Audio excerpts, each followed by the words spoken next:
Did you have to have two penises? I didn't That's how have we got to, the but part. that was the choice I made. Yeah. Very clever.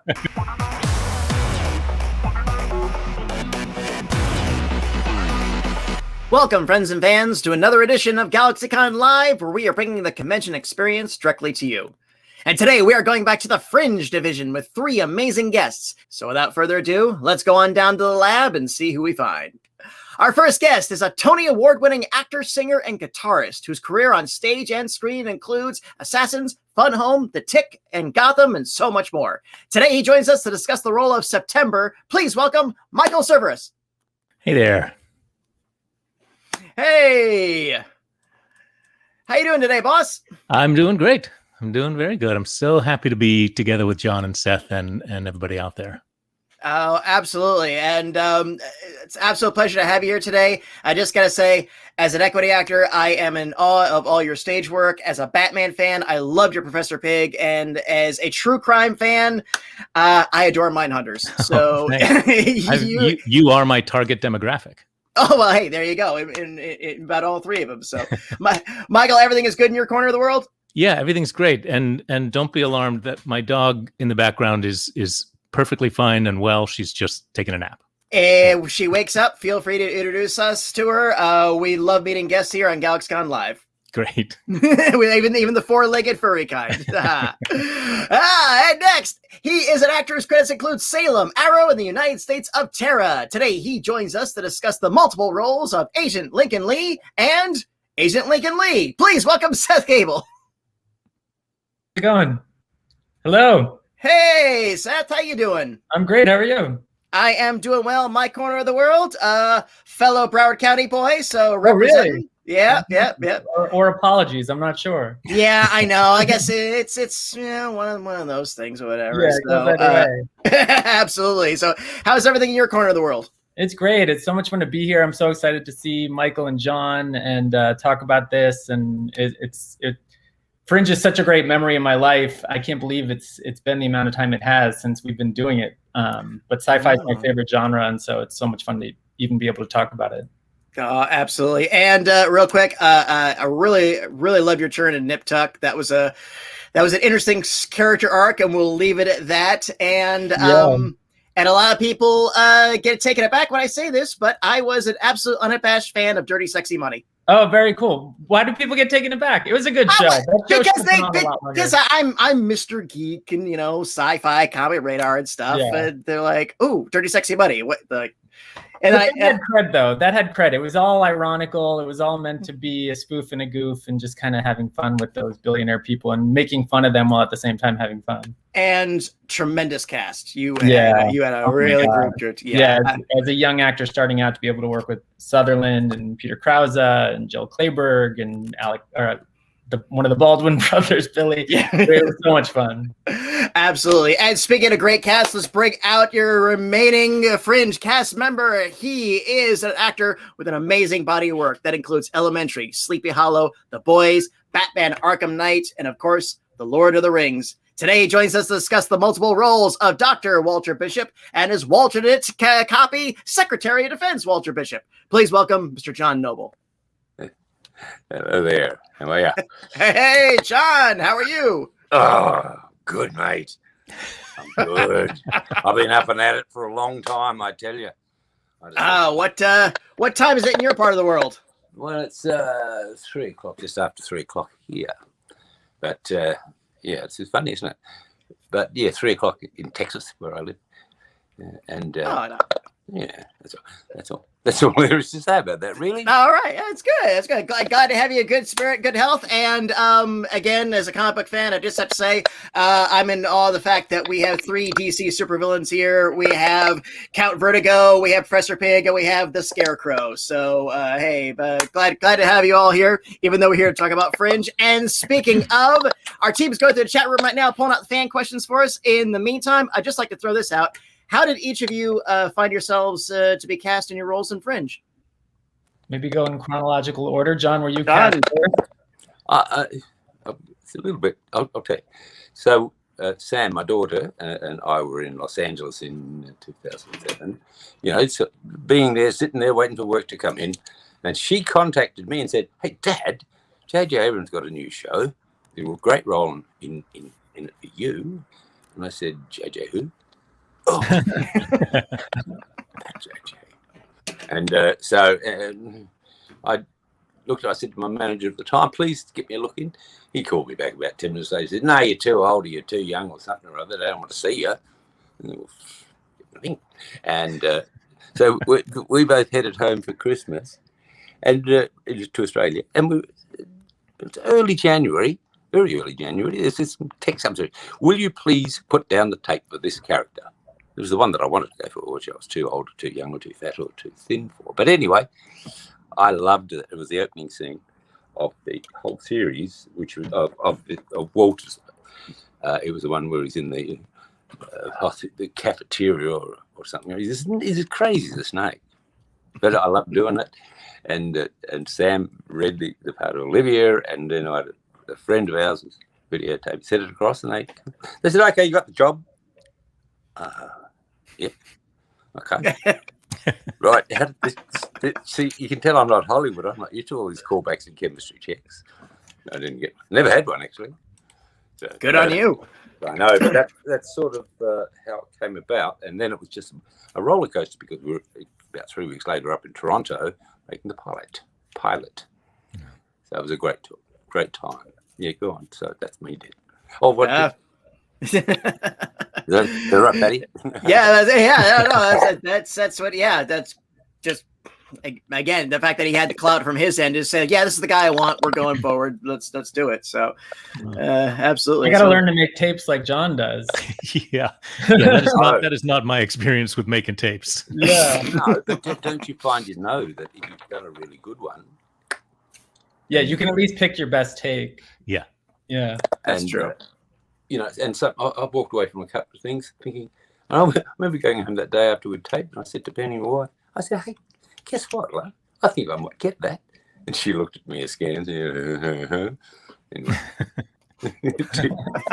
So she was on the plane to Toronto with me, had no doubt. Do you guys find, I feel like that's a phenomenon I experience where you kind of get a sense when you know you're going to get a part, when you do a good audition, and there's kind of a feeling you get. And I don't really get that feeling for the parts that I don't get. It's the combination of knowing you did a great job on the audition and then just kind of a sixth sense that tells you this one's going to work out. Do you guys experience that too? Yeah, I do.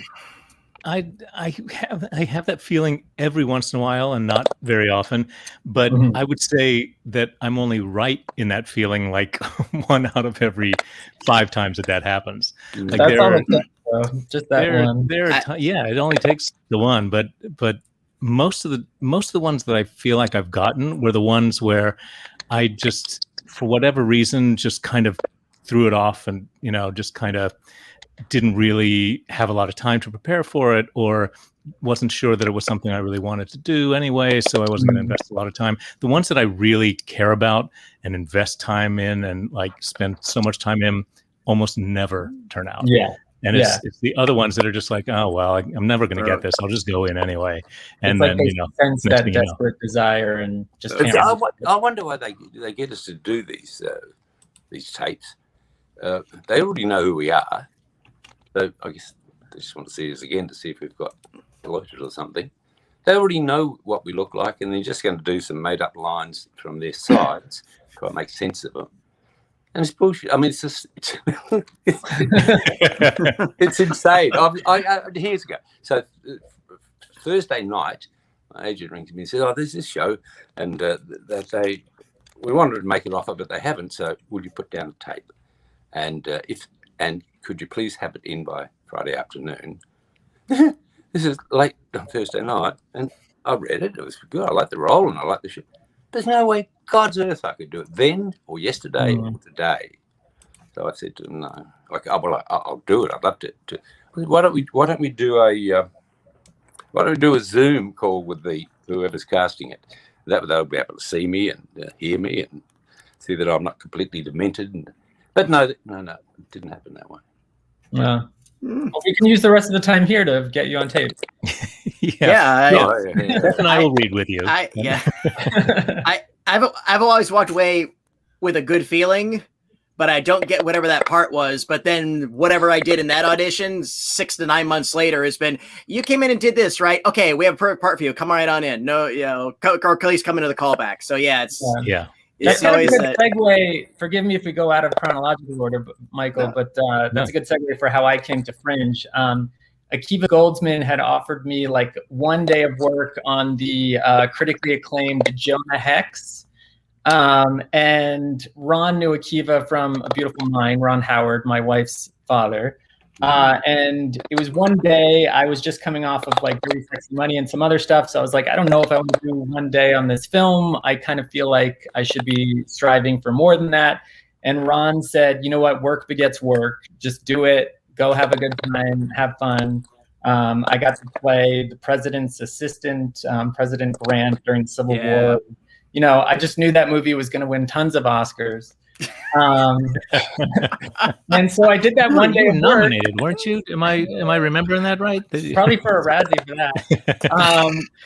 Anyway, I did that 1 day of work and just had a good time and didn't think much more of it. And then a couple months later, Akiva called and said, hey, I've written a role for you on Fringe. I'd love you to play Lincoln Lee. And I was like, wow, work really does beget work. So it's good to say yes to stuff. Yeah. Great story. That's a great lesson. And that feels like the way it should be. You know, people get to know you and they get to know what you like to work with, and then what the project is kind of secondary. It is in a sense. It is in a sense, yeah. So Michael, how did Fringe evolve for you? For me, it was the regular old actor's story. I got a call from my agent who had submitted me when they saw the breakdown. I don't know what the breakdown said, if it said, bald guy with minimal expressions or, or what it was exactly. But they said, yeah, we'll see him. And I came in and it was interesting because the scene that I auditioned with, this was definitely one of those things where I had no time to prepare. It was like, you get the call the night before and you're going in the next day. And the scene was something that never appeared in the show. It was a scene I think they wrote just for the auditions for this character. And it was something where he was on an operating table but still conscious and speaking to Olivia and he had, when they opened him up, they realized that he had 2 hearts and 2 of all of his organs, and they couldn't figure out, why does he have 2 of everything? And it was obviously. How do you play that in an audition scene? Yeah. Well, that's why I got do you smart, lie down? Did you have to have 2 penises? I didn't That's how have we got to, the but part. that was the choice I made. Yeah. Very clever. You and a cup of handy somewhere. But yeah, and then so I got the part, and then I got a call saying, okay, we have this idea and wanted to know, if you would be up for it, that your character will not speak for, initially they were thinking for the whole first season, that I would just be doing the little, where's Baldo appearances for the whole season until like the end episode of the first season. And they said, if we do this right, your face will be on the cover of Entertainment Weekly and everything else. The entire country will want to know who this guy is and why is he in there and why don't we know anything about him. And I said, well, that sounds like a decent reason to not have any lines for the whole first season.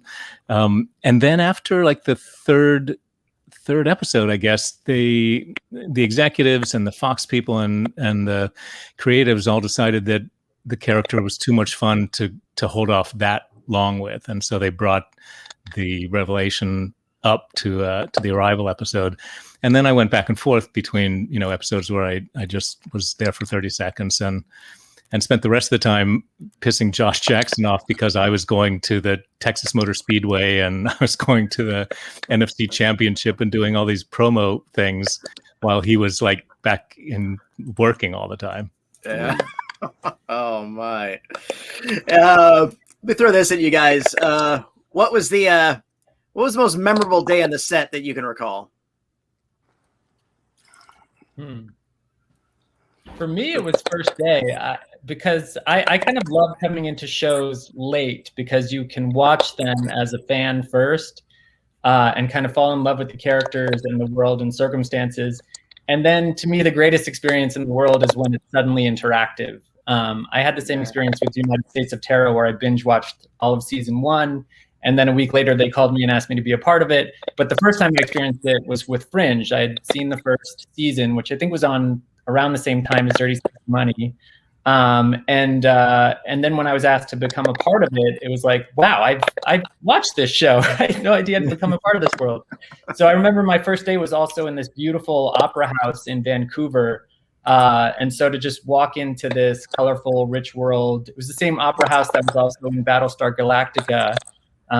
So I was just fanboying out the whole time, and that's got to be the biggest memory for me. Nice. Very nice. I think for me, it was the first time I got to have a real sort of substantial one-on-one full scene with John. I think it was maybe the scene in, we were in like a storage unit, and it was towards the end of I guess the next to the last season, and I think we pulled out the drawing of the tulip. We found the book that had been put in or something, and it was like a real, because so much of my stuff was so disjointed or so stylized, which I loved. I mean, I similar to Seth, I kind of like entering things without having to do a lot first. Like if it's a play where your character comes on stage and doesn't speak for the first few minutes you're on stage, I love that, because you kind of get to take the audience's temperature and you get to sort of acclimate before you have to really produce a lot. So for me, the way the character worked through so many of the first seasons was really great. But then it was also really nice finally to actually work with my colleagues for once. Yeah.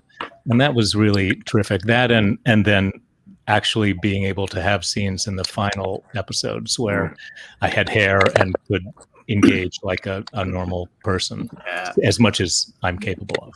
Wow. But it is nice to do a lot of television and be off book with no lines. Yeah. I was a pro. John, what was a favorite day on the set you can recall? Oh God! Look, there's a hell of a lot of them. There was a lot of fun, really fun episodes like Brown Betty, where they're all ripped, and Walter would occasionally go up and get stoned or high, and that was always enjoyable to play. How we got away with it, I've got no idea, because Brown Betty had opened up with this big gurgling bong in the background. And, what do you think, Fox? Can we do it? Too late. I love that. But there's so many. Look, there was an occasion in season 1 where everything was always late. Every script was late and every script was overwritten. And this is pretty standard in a new show. And so what was my favorite thing? Did you say what my favorite thing? Is that the question I'm answering? No, favorite day. Yeah. No, this is Craziest Day. Yeah, favorite day. Yeah. Look, there were times in the pilot, which were because it was all new, and they'd given these brilliant producers had given me this character, the script, and said, "All right, go and play with it." I mean, who are they? Because I had a lot of background in theatre, and improvisation was something that we do it all the time, just in terms of blocking and so forth. So the first episode was fantastic. Brown Betty, that last episode, this is probably the better one, where I finally reconcile with Peter and say to him, "You're my favourite thing, Peter, my very favourite thing." And he responded, and he had tears in his eyes, and we hugged. That was really powerful, because it had taken us 5 years to get to that point. Yeah. And with Josh Jackson resisting at all costs. We discussed it. Trust is not easily won. It isn't, if at all. So to get to win back trust, it took Walter a lot of time, but eventually he did. That was that scene. There's also a gorgeous scene in that with Jessica Nicole, who I love.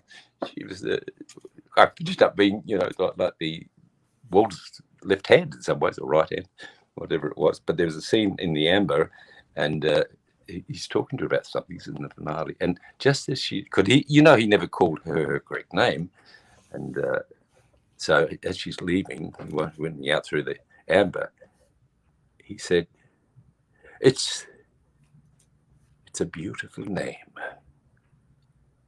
I'm telling you what a real name is because I called her everything else. It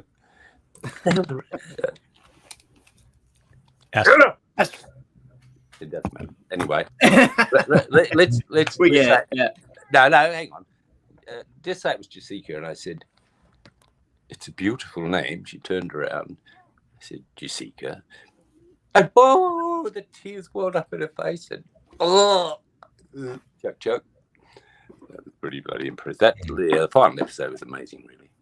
Yeah, absolutely.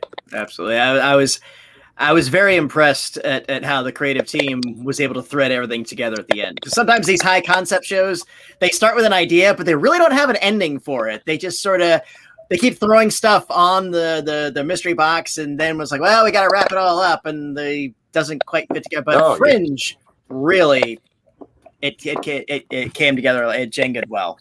Yeah. But I have to say, because I was a huge X-Files fan, and I always wondered if they knew in season 1 where they were heading, towards the end. And I would say on the basis of the first few years of Fringe, yes, they did. They didn't. But what was amazing was because there were so many things that were written, and we would talk on the set all the time about, guessing about what was true and what wasn't. I remember the scene where I said to Peter, must be very difficult being a father. And Josh and I were, debating about, do you think that September is Peter's father, or is he his own father, or like we couldn't figure out what was true, but we had to make choices about how we delivered these various kind of mysterious things. And I think a lot of what they did, and I remember hearing that they sort of went back and watched through the first 4 seasons before writing the final season, and kind of filled in things that were there in light relief, or maybe never really considered, but when they saw it, they thought, oh, this could be what that turns out to mean. And they did it in such an artful way that it's one of the things I'm proudest about for being part of this show, is how well it ended. It didn't tie up too much, but it tied up enough. And I think, especially for binge watching, it's an ideal series for that reason, Absolutely. Well, thank you, gentlemen, for indulging my questions. We're good to go on our audience questions. So let's go roll our first one, which comes from Neil, who wants to know, was it difficult working with a cow? No, John was lovely the whole time. A little smelly, but I like cows a lot. I actually like cows a lot, and the cow several cows. They all like me too. They're not just a country kid. So I remember once in season 1, the producers, everything was so late. The producer said, "Oh, can you listen to this music? Because tomorrow morning I want you to use that to create this scene," which was me trying to make a little boy laugh, I believe. And I said, "No." And they wanted me to block it. So I went home, and my daughter Jessie was with me at the time. I said, "Jess, what the hell do I do with this?" And she said, "Dad, it's not that good." So she showed me a fairly simple box strip, and you get to doing things and moving, and I went, "I just did it!" And it was such fun to finish up with him blocking away like this. And Josh and Jessica were over here just off camera cracking up laughing. So we finished it. "What's wrong with you?" And they said, "We've just named that scene Having Sex with a Tall Girl." So it stayed.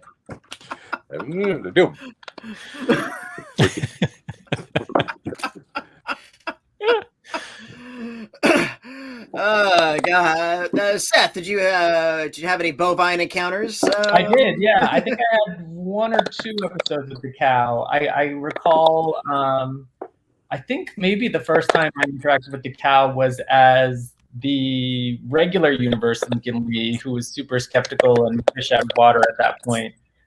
So it was fun to just be able to play the absurdity of being in this crazy lab, and here's a cow.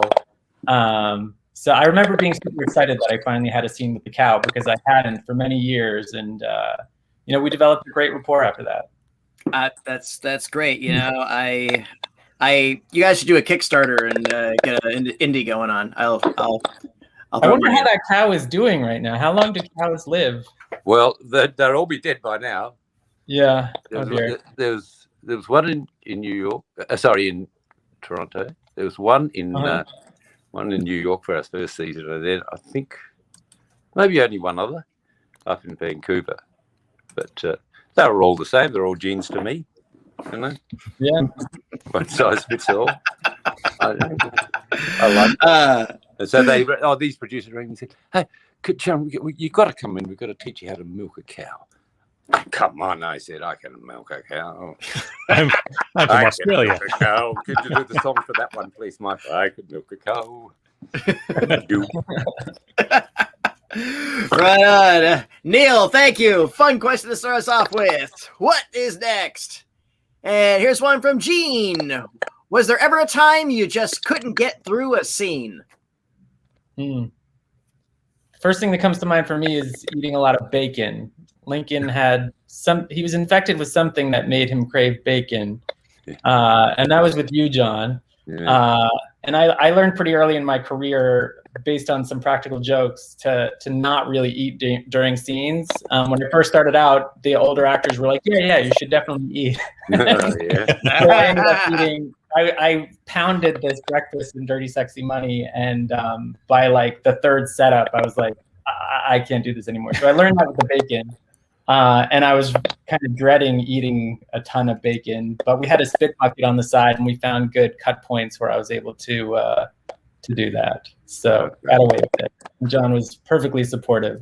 Oh, totally, mate. Out with the bacon, I said. Did I say that? You must have. You must have. I wonder what accent I was using at the time. It just around a bit. Out with the bacon. More eggs for this fine young Lincoln. I didn't say that either, did I? Not that I recall. I might have. But... You said it here. That's all that matters.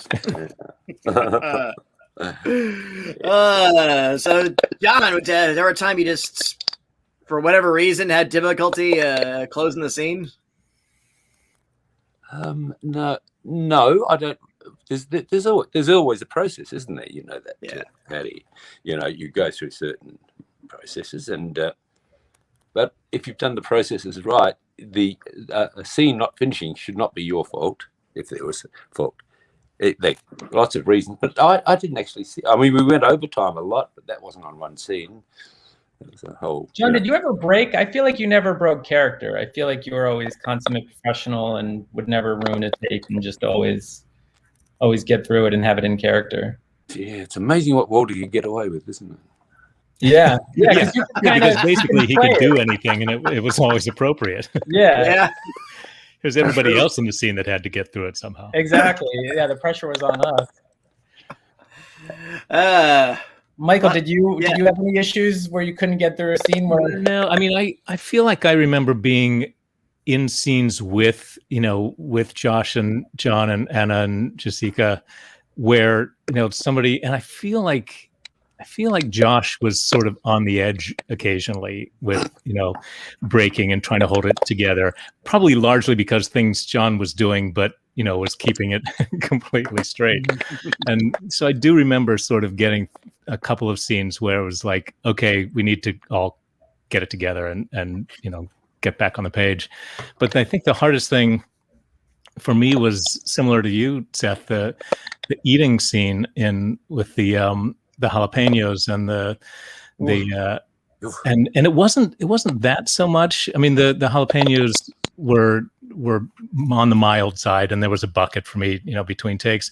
But they said they wanted drinking the glass of water before I got up to leave to all be in just like down in one kind of thing, and they wanted to keep it in one take, so it was clear that he had downed the whole thing and then just gone off.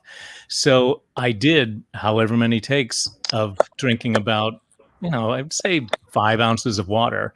And it seems like an innocuous thing, but after a bunch of them in quick succession, I had one of the worst stomach aches I've ever had. And it was the last shot of the last scene of the day. And I went in the trailer and was just like dying for about a half an hour or so afterwards.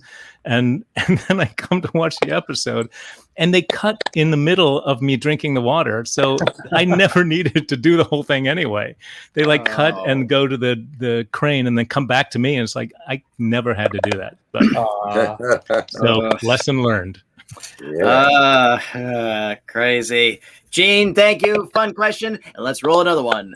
From Andre. How has being on a show like Fringe increased your passion for the paranormal? Definitely makes you less afraid. We dealt with so many monsters of the week that I don't really fear monsters anymore. Oh, yeah. Mainly in season 1. Yeah. Yes, it was. The first 8 episodes was just all monster of the week. We were supporting actors to whatever they created. It wasn't working, so they changed it halfway through. And it was a much better show after that, wasn't it? I think so anyway. Yeah, agreed.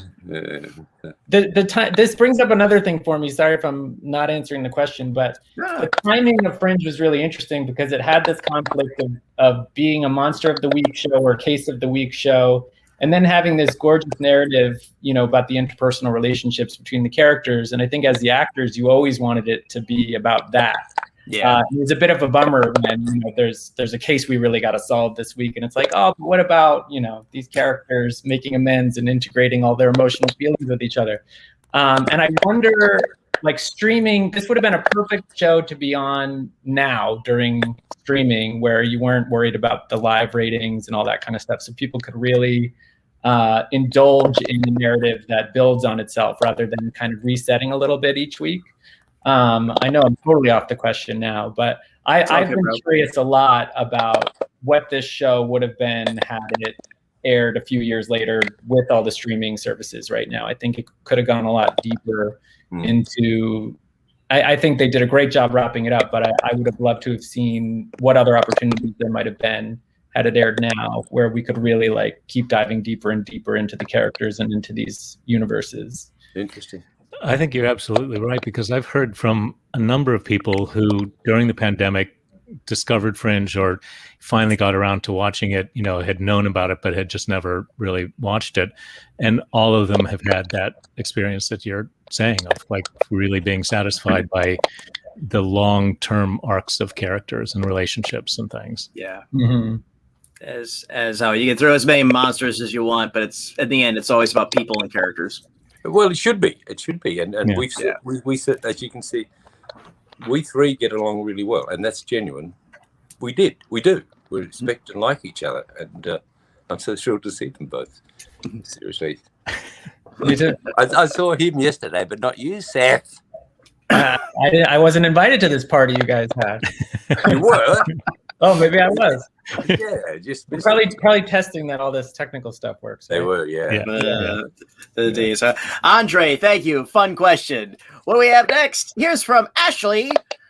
Who is your favorite person on set? Jesus.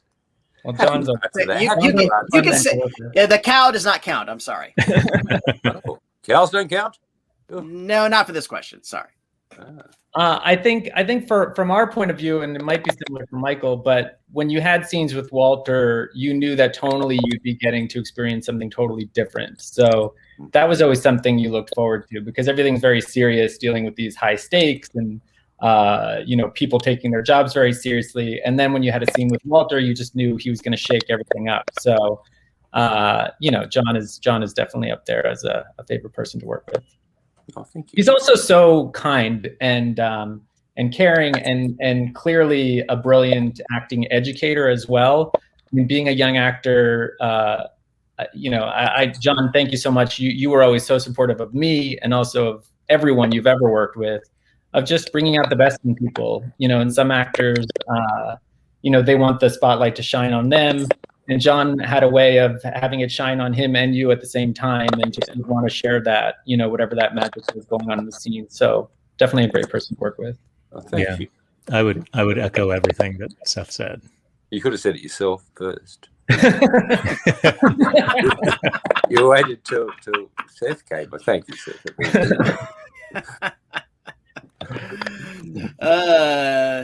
John, who you feel is your collaborator on the set that you really felt you clicked with? Doesn't have to be one of us. I know you want to stay out. No. You can say them. That's fine. That goes without Patty, saying. which episode were you in? No. No, I'm not going to answer the question because Meghan Markle. Just say Meghan Markle. You can say everybody. You can say the cast was in of itself. No, that would be such a weak answer. It's my job to give you outs. You said you didn't want to answer it, and I gave you a softball. Yeah, no, I just don't think I would choose, say, Josh Jackson over Anna or anyone else for that matter, or Jessica. I don't even think that way. Do you know what I mean? Did you have a favorite? Do you have a standout guest, either actor or character that you enjoyed working with? Very much so. I was very blessed to be the last actor to work with Leonard Nimoy, and we became actually very close. And unfortunately, he died in that next break. But that was special. There were some wonderful actors who came on. Christopher Lloyd was great fun. Went Back to the Future time. We mocked him for wearing multicolored glasses, I seem to recall. And but so many of them.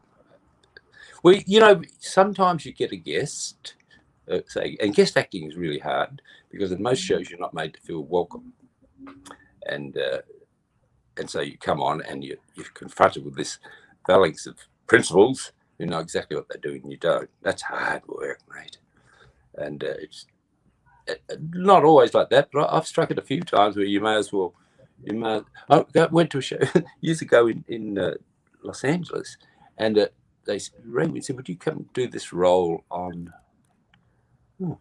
Unit?" And I said, "Oh yeah," and it was out of Pasadena. So I hopped in the car and drove out to Pasadena, parked the car, and went over to the trailers and said to the young person, "Hello, I'm John Noble." "Oh yeah, extras." No, you call it extras. Background down that way, mate. I said, "Oh no, I'm John. I'm here." Have you seen Lord of the Rings?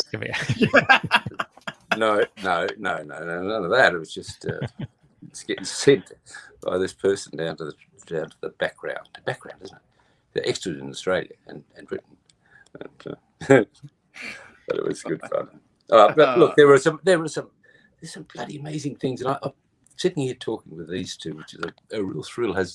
But also remind me of a lot of things. I mentioned Leonard Nimoy, but one of these guys might attest to this. Lance Reddick, who's a glorious man. He really is a glorious man. He's like a god. And in fact, I think that's the first thing I said to him. Must have shocked the hell out of him. I walked up and introduced myself. Said, "You are a god." I walked away. Anyway, you can never get him to laugh because we all like that. I didn't hear who you said. Lance Reddick. Lance Reddick. Oh yeah, Lance is brilliant. And he constantly had a book in his hand too, and every day would be a different book. So you know he completed the last book. Or maybe he didn't. Maybe he was just doing it. Or it was all for show. But no, he was. He's a pretty brilliant person. But we couldn't. You know, remember this, fellas. You couldn't get him. There was no levity in his performance. It was very strict, straight down the line. And he'd get it finished and say, "Can I have another one?" What? That was good. Can I have another one?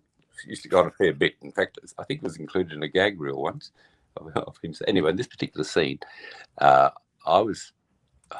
Peter had crossed over to the other side, to the other universe, and I was angry, talking about Bolivia, and I was addressing the people in the lab, and Jessica in particular, and I'm raving on about this woman, what she's done to my son, and taking him away from us and everything.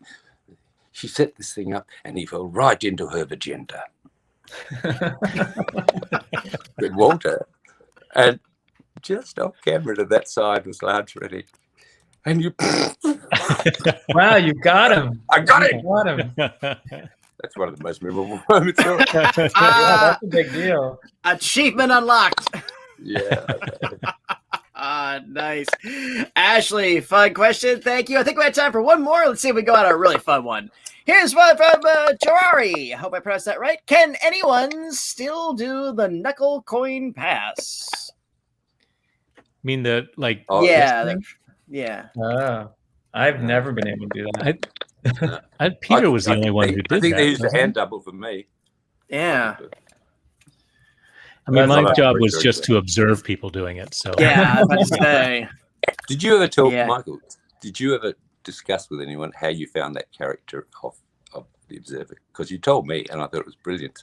And you raised Well, by the dog being, I with think the I dog may being have- in the background. yeah, I may have Evie. She's She was on strike.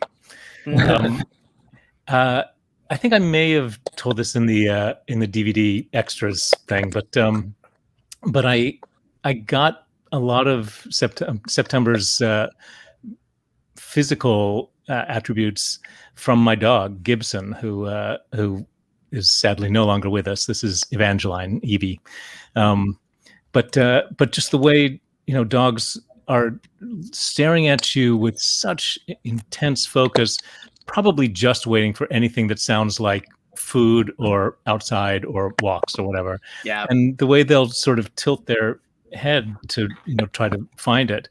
And I remember there is a scene towards the end of the show where Blair Brown talks about that, and the reason they do it is to change the reflections of sound in their ears, to try to get to tune in. So it is like an actual. There's a reason behind it, but I sort of found September by considering what humans must seem like to dogs, and Yeah. that seemed to work. It went like, it was brilliant, and that's why I asked you about it, Yeah. including the voice. You invented that character. You were given an outline, but that person, the way you did it was all you and the dog. I think. I was thinking earlier when we were talking about the casting process, how lucky they were that they got a great actor, because I mean, whether they had the foresight or not to know that, we'd be putting him in scenes where he's going to talk, they hired someone who's a great actor, and it's great that you did it. Because, it could have been like someone going from silent movies to talkies and not being able to make the transition, but they got lucky with you. Poor Valentino. Yeah, well, I was never much of a Valentino. That's for sure. Gentlemen, this has been an absolute delight. Any final words for our audience before we go? Thank you for your wonderful moderation, by the way.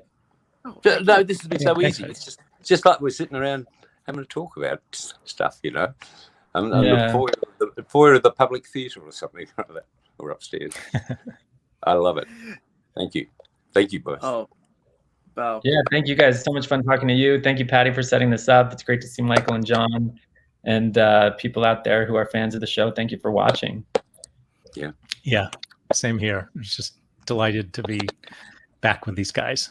It has been an absolute pleasure to host you all here today on the GalaxyCon virtual stage. Once again, thank you for joining us. Thank you to our audience for joining us. And thank you for those great questions. Hope to see you all again soon. Until then, bye-bye, everyone. Take care. And remember, smiles are free, so spend them often.